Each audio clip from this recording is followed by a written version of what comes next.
ಮಾಡ್ತಾನೆ.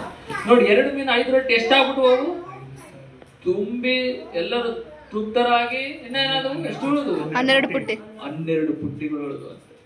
ಅರ್ಥ ಆಗ್ತದೆ ನಿಮಗೆ? ಆತನು ಕೊಡುವಾಗ ಜಡೆದು ಅಲ್ಲಾಡಿಸಿ ನಿಮ್ಮ ಸೆರಗಿಗೆ ಹಾಕ್ತಾನಂತೆ. ಅಷ್ಟೊಂದು ಸಮೃದ್ಧಿ ಉಳ್ಳ ದೇವರ ನಾವು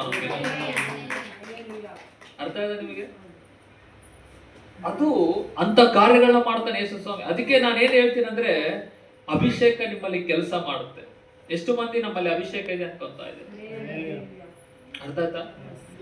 ಅಭಿಷೇಕ ಅಂದ್ರೆ ನಾನು ಹೇಳಿದೆ, ಯೇಸುನೇ ಅಭಿಷೇಕ. ಆ ಪರಿಶುದ್ಧಾತ್ಮ ನಿಮ್ಮ ಒಳಗಡೆ ಇದ್ರೆ ಎಲ್ಲರಿಗೆ ರಕ್ಷಣೆ ಆಗುತ್ತಂತೆ. ಏನಿದೆ? ಆ ರಕ್ಷಣೆ ಅಭಿಷೇಕ ನಿಮ್ಮಲ್ಲಿ ಇದೆ. ಈ ರಕ್ಷಣೆ ಅಭಿಷೇಕವನ್ನು ಇವತ್ತು ನೀವು ಬದಲಾಯಿಸ್ಬೇಕು. ಹೇಳಿ, ಬದಲಾಯಿಸ್ಬೇಕಂದ್ರೆ ಬೆಳೆಸಿಕೊಳ್ಬೇಕು. ನೀವು ಏನ್ ಮಾಡ್ಬೇಕಂದ್ರ ಅದಕ್ಕೆ ಲಿಮಿಟೆಡ್ ಆಗಿರ್ಬಾರ್ದಂತೆ. ಎಷ್ಟು ಮಂದಿ ಲಿಮಿಟೆಡ್ ಆಗಿರ್ತೀರಾ? ಅರ್ಧ ಗಂಟೆನೇ ಪ್ರೇಯರ್, ಅರ್ಧ ಗಂಟೆನೇ ಉಪವಾಸ, ಮಧ್ಯಾಹ್ನವರೆಗೆ ಉಪವಾಸ, ಇನ್ನೇನು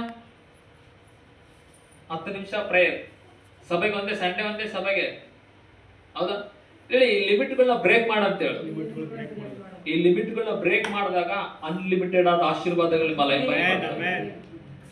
ಅದೇ 10 ರೂಪಾಯಿ ದೇವರಿಗೆ ಕೊಡೋದು, ಹೌದಾ? ಅದೇ 100 ರೂಪಾಯಿ ದೇವರಿಗೆ ಕೊಡೋದು. No no no.